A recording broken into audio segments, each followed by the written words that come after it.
भारतापेक्षा दुबईत सोनं अत्यंत स्वस्त आहे। 70 आणि 80च्या दशकातील चित्रपटांमध्ये तुम्ही दुबईतून आणलेल्या सोन्याच्या तस्करीचे अनेक सीन पाहिले असतील, कारण दुबईत सोनं अत्यंत स्वस्त मिळतं। आजच्या बाजारभावानुसार दुबईत 8.9% सोनं स्वस्त आहे। दुबईत मेकिंग चार्जेस आणि वॅट नसल्याने तिकडे सोनं स्वस्त मिळतं। तिकडे सोन्याचा भाव कमी असल्याने प्रत्येकाला तिकडून सोनं आणायची इच्छा असते। अशात तुम्ही दुबईहून कायदेशीर पद्धतीने एका वेळी किती सोनं आणू शकतात जाणून घेऊया या व्हिडिओच्या माध्यमातून। नमस्कार, मी मयुरी आणि तुम्ही पाहत आहात ऑन मीडिया। CBICच्या मार्गदर्शक तत्वानुसार 6 महिन्यांपेक्षा जास्त वेळ दुबईत राहिल्यानंतर तुम्ही भारतात परतताना तुमच्या कॅरी ऑन बॅगमध्ये 1 किलो पर्यंत सोनं आणू शकतात। त्यावर तुम्हाला लागू असलेला सीमा शुल्क भरावा लागेल। हे सोनं दागिने, बार किंवा नाण्यांच्या स्वरूपात असायला हवं। यानंतर भारतीय विमानतळावर पडताळणीसाठी लागणारे कागदपत्र दाखवणं अत्यंत आवश्यक आहे। यामध्ये किंमत, शुद्धता आणि तारीख असलेलं बिल यांचा समावेश आहे। दुबईहून भारतात सोनं आणताना पुरुष प्रवासी आणि महिला प्रवाशांना वेगवेगळे नियम आहे।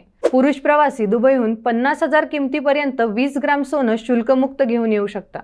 हा नियम बार आणि नाण्यांच्या बाबतीत लागू होतो, पण यामध्ये मर्यादेपेक्षा जास्त सोनं आणलं तर त्यावर शुल्क भरावा लागेल। 20 ते 50 ग्रामसाठी 3% सीमा शुल्क, 50 ते 100 ग्रामसाठी 6% सीमा शुल्क आणि 100 ग्रामपेक्षा जास्त सोन्यासाठी 10% सीमा शुल्क द्यावा लागेल।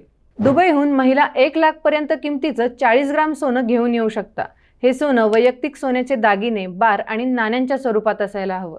याशिवाय महिलांना जर 40 ग्राम ते 100 ग्राम पर्यंत सोनं आणायचं असेल तर 3% सीमा शुल्क द्यावा लागेल। 100 ग्राम ते 200 ग्राम पर्यंत 6% सीमा शुल्क आणि 200 ग्रामपेक्षा जास्त सोन्यासाठी 10% सीमा शुल्क द्यावा लागेल। हे सीमा शुल्क कसे मोजतात जाणून घेऊया। आयातीच्या दिवशी 24 कॅरेट सोन्याच्या आंतरराष्ट्रीय किमतीच्या आधारावर सीमा शुल्क मोजलं जातं। सीमा शुल्क अधिकारी सोन्याची किंमत मोजून त्यावर शुल्क लागू करतात। यावेळी तुमच्याकडे सोन्याची शुद्धता, त्याच्या वजनाच्या अचूक पावत्या आणि इतर कागदपत्र असणं आवश्यक आहे। तुमच्याकडे जर योग्य कागदपत्र नसतील तर तुमचं सोनं जप्त होऊ शकतं आणि तुम्हाला दंड लागू शकतो। तुम्ही पण जर दुबईला जाऊन सोनं आणण्याचा विचार करत असाल तर वरील नियमांचं पालन नक्की करा।